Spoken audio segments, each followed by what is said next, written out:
biasa. Jadi begini, boikot-boikot, sok-sokan mau nyerang Israel, akhirnya itu ya kena muka sendiri itu ya Indonesia. Karena kalau KFC-nya bangkrut, McDonald bangkrut, Pizza Hut bangkrut, yang di Indonesia ya. Lalu Indonesia mau apa? Orang mau gaji kerja kerja apa fast food begitu, yang gajinya lumayan ya KFC, McDonald. Coba kerja di Wong Solo, ya gajinya ya di bawah UMR. Coba kamu kerja di Ayam Suwarti, ya kan? Karena tidak pakai standar internasional. Tapi kalau coba perusahaan-perusahaan yang pakai standar nasional, kamu nggak boleh gaji di bawah UMR. Ya, terus bangkrut semua ribuan orang dipecat. Kamu apa enggak geblek Starbucks bangkrut? Kan gila kamu kan, orang-orang Indonesia ini ya. Jadi kalau belum sanggup, istilahnya gini loh, kalau kamu belum sanggup, nggak usah belagu. Kalau masih kere itu nggak usah belagu. Coba apa, nanti kamu kena sendiri. Saya banyak ketemu ya, kenapa saya banyak ketemu? Kenapa banyak orang kere sampai puluhan tahun? Biasanya gitu, karena belagu sombong.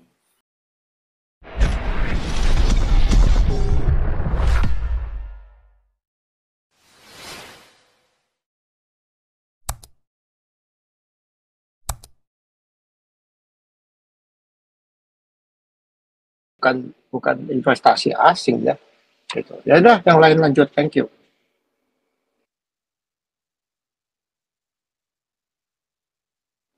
Ini ada Bu Ellen masuk Bu Ellen. Bu Ellen silakan. Itu Bu Dora udah resign, Pastor. Bu Ellen dulu supaya gantian. Nanti baru Bu Dora. Iya betul, itu yang Pak Andi bilang ya, Ompung ya, bahwa Prabowo itu ke China itu urusannya adalah diberi pinjaman, jatuhnya ke uang Indo adalah 157 triliun untuk 50 triliunnya dipakai untuk makan siang. Karena Pak Prabowo ini di waktu kunjungan ke China, dia ke sekolahan, dia lihat menunya. Jadi dibawalah dengan mungkin menteri pendidikannya yang cewek ya di sana. Jadi dikasih lihat menunya yang bergizi. Jadi itu memang bukan kerjasama, tetapi adalah pinjaman 157 T. Nah sekarang ke Amerika.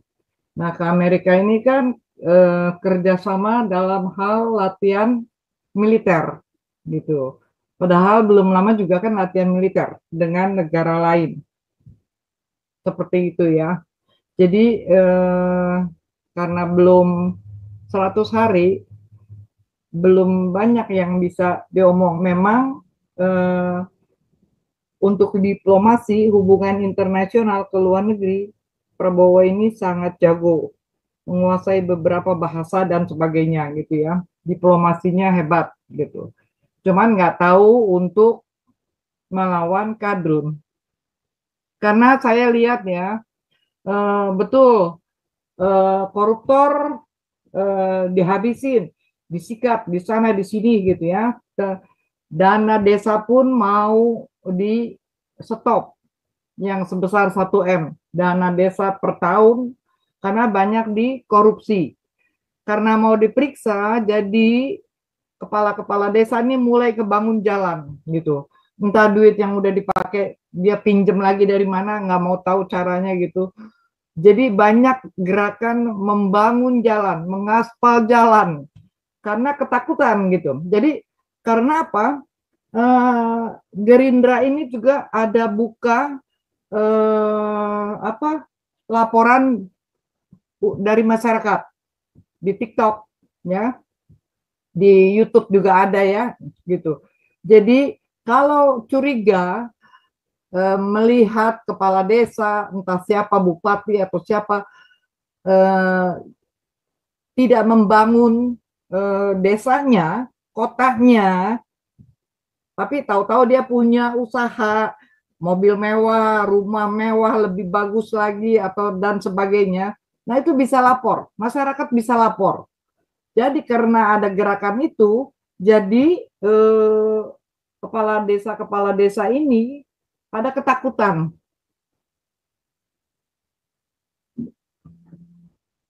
Dan saya lihat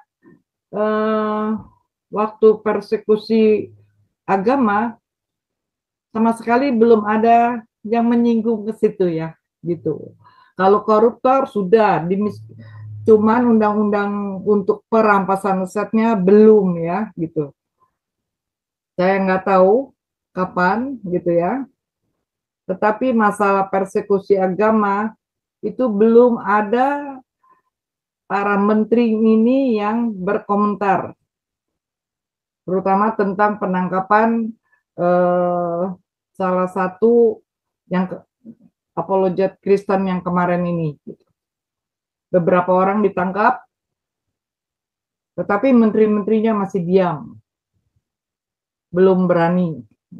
Kalau yang lainnya oke, ya gitu. Koruptor di ini semua ditangkap-tangkepin, tapi kalau nggak dimiskinkan, buat apa gitu? Karena para pejabat ini nggak takut di penjara, dia cuma takut miskin. Jadi harus dimiskinkan biar pada takut gitu.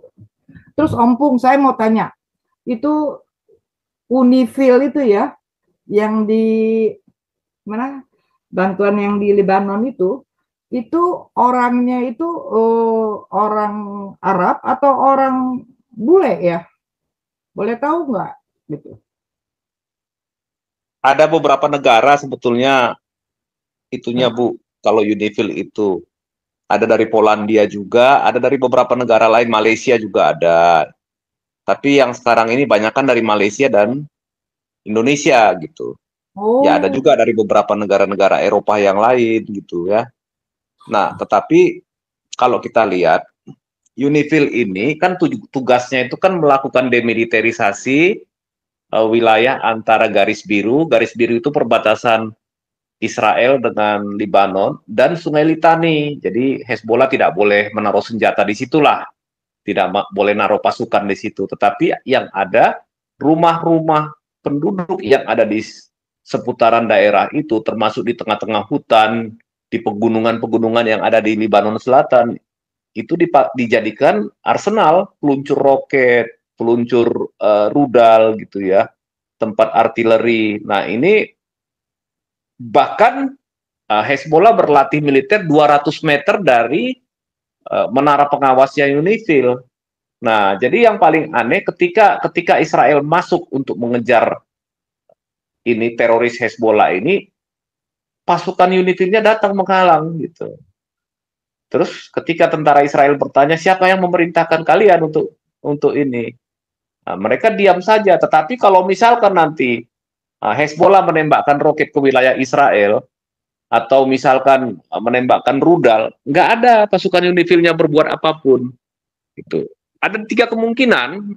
Oke lah kita berpikiran positif ya.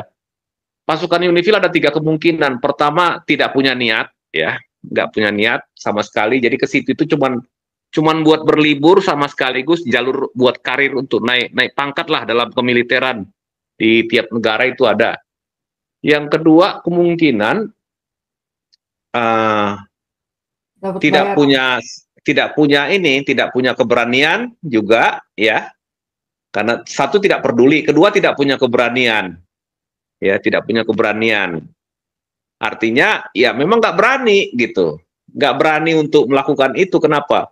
Ya dari sisi persenjataan juga pasukan Unifilnya kalah dengan persenjataannya Hezbollah gitu. Kemudian juga Unifil juga tidak minta tolong kepada pemerintah Lebanon untuk melakukan demilitarisasi Hezbollah di perbatasan. Kenapa? Ya kemungkinannya juga sama, podo wae. Lebanonnya juga nggak punya kekuatan juga, takut juga mungkin gitu.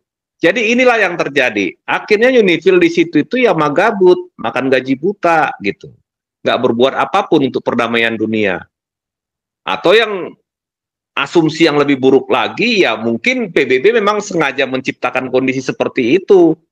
Karena kan PBB sekarang kan sudah berbeda dengan PBB tahun 1949. Kalau dulu kan diciptakan oleh negara-negara yang cinta damai. Tetapi sekarang kan sudah dikuasai oleh negara-negara yang bekas negara-negara komunis, dan orang-orang sebelah ini gitu kan. Nah, sementara dunia barat uh, menganggap bahwa masalah politik, pertikaian politik itu kan jarang dihadapi oleh negara-negara Eropa sekarang ya, sama negara-negara maju. Yang penting bagi negara-negara sebelah ini kan bagaimana mendominasi dunia gitu ya. Ya caranya bagaimana? Ya dengan menguasai PBB, dengan menguasai Mahkamah Internasional, dengan menguasai Mahkamah Kriminal gitu. Jadi itulah kira-kira. Jadi kalau UNIFIL dikatakan, ya itulah ada 3 kemungkinan: tidak berani, takut, atau nggak niat sama sekali. Ada 3 itulah. Nah, kita lihat yang mampu melucuti Hezbollah ya hanya tentara Israel. Tetapi nanti sesudah itu bagaimana gitu. Nah, sekarang ini situasinya perang di Libanon ini sudah menghancurkan perekonomian Libanon. Inflasi di Libanon itu hampir 40% inflasinya. Jadi ekonomi Libanon itu memang sudah hancur-hancuran sudah. Kenapa? Ya karena memang ada 2 sistem uang yang beredar di Libanon. Pertama milik pemerintah Libanon sendiri, kemudian sistem keuangan yang dikuasai oleh Hezbollah. Bagaimana uang dalam mata uang dolar juga loh yang dikirim oleh Iran kepada Hezbollah itu dicairkan, diganti dengan mata uang Libanon, dan ini tentunya otoritas moneter di Libanon tidak akan mampu mengontrol jumlah uang beredar, makanya inflasinya begitu tinggi, hampir 40%. Nah, jadi kalau kita lihat, ya kasihan rakyat Libanonnya. Rakyat Libanon itu menderita, dijajah mereka. Bukan Israel yang menjajah, Libanon yang dijajah oleh Iran. Yaman yang dijajah oleh Iran, dan Suriah yang dijajah oleh Iran. Iran inilah penjajah yang sesungguhnya di Timur Tengah. Dan negara-negara Arab yang lainnya itu juga tahu sebetulnya masalah Iran ini. Mereka juga takut, karena Iran berusaha membuat proksi-proksi di negaranya masing-masing, di negara-negara Arab yang lain. Tapi sejauh ini belum berhasil. Yang paling rawan sekarang untuk dikuasai Iran itu adalah Yordania. Cuman Yordania kelihatannya sedang berusaha untuk melawan pengaruh Iran di wilayahnya gitu. Nah, tapi dalam satu hal mereka ini sepakat, ya, dalam satu hal, soal kebencian terhadap Yahudi maupun Israel. Jadi tujuannya adalah untuk meniadakan kedaulatan Israel dalam bentuk apapun di Timur Tengah. Ya meskipun sejarah historis ya tanah Kanaan itu ya sudah jelas ya. Alkitab Perjanjian Lama itu jauh lebih tua dari manapun, dari ideologi manapun yang ada di Timur Tengah gitu ya. Yang masih ada, yang masih bertahan sampai sekarang. Tetapi itu berusaha ditiadakan gitu. Makanya saya bilang, saya coba-coba cari buku kapan negara Israel pernah menyerbu negara Palestina dan merebut dan menguasai dan menjajah wilayahnya. Itu sampai sekarang saya belum temukan. Begitu kira-kira, Bu. Terima kasih. Tapi Opung, itu gila banget ya Hizbullah itu ngebangun pabrik rudal di kolong apartemen ya. Ya, itu apartemennya kan 7 lantai. Itu betul-betul loh. Tadi saya lihat itu sempat videonya itu. Iya, ada beberapa selain dari fakta Israel, ada beberapa video luar dari negara-negara lain, dari media-media luar juga saya lihat sama beritanya. Artinya kita sudah ngecek berita di Konoha ini kan ada 3 macam. Berita yang benar khusus untuk ini misalkan Tribun Kupang gitu ya, atau Tribun Jogja. Ada berita hoax untuk tribun daerah lain misalnya. Kompas juga sama, jadi mereka itu memberitakan dua tipe berita yang benar dengan hoax. Kenapa? Tujuannya adalah untuk meraih pembaca. Itu yang terjadi di Konoha gitu.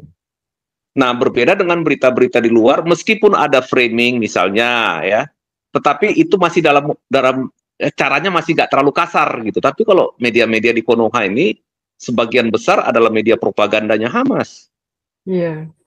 Iya, jadi kita nggak bisa percaya. Jadi kalau saya, walaupun itu medianya misalkan fakta Israel bilang seperti ini, saya coba cari berita pembandingnya dari luar gitu ya, atau data pembanding dari teman-teman pengamat yang ada di luar, ya, atau yang lagi ngambil kuliah S2, S3 di luar gitu. Untuk apa? Untuk mengetahui informasi yang lebih valid lah gitu ya.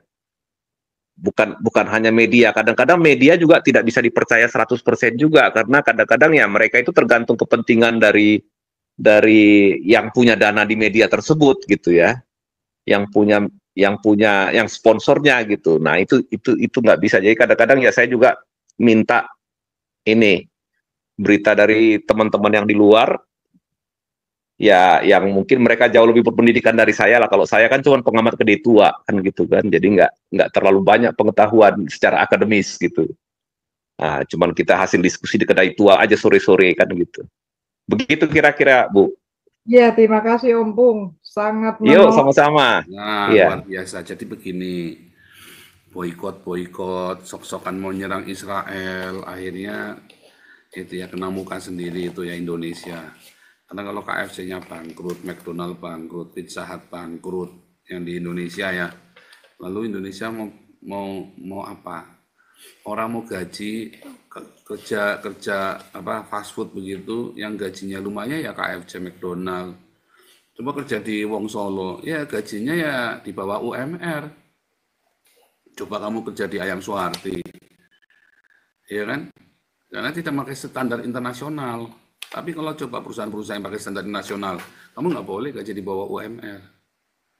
Ya, terus bangkrut semua, ribuan orang dipecat. Semua apa enggak geblek, Starbucks bangkrut. Kan gila kamu kan, orang-orang Indonesia ini ya. Jadi kalau belum sanggup, istilahnya gini loh, kalau kamu belum sanggup, nggak usah belagu. Masih kere itu nggak usah belagu. Coba apa, nanti kamu kena sendiri. Saya banyak ketemu ya, kenapa saya banyak ketemu? Kenapa banyak orang kere sampai puluhan tahun? Biasanya gitu, karena belagu sombong.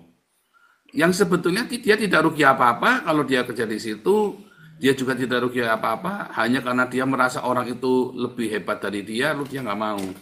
Nah, itu jadinya kere. Itulah orang-orang yang minder wadah itu ya. Orang-orang ini yang memang begitu. Jadi sebaiknya Indonesia itu sudah nggak usah ngurusin. Itu Ibu Koni ngomong itu benar ya, nggak usah ngurusin luar negeri lah. Urusin badan kita sendiri aja nggak beres-beres. Ya, Bu Dora silakan.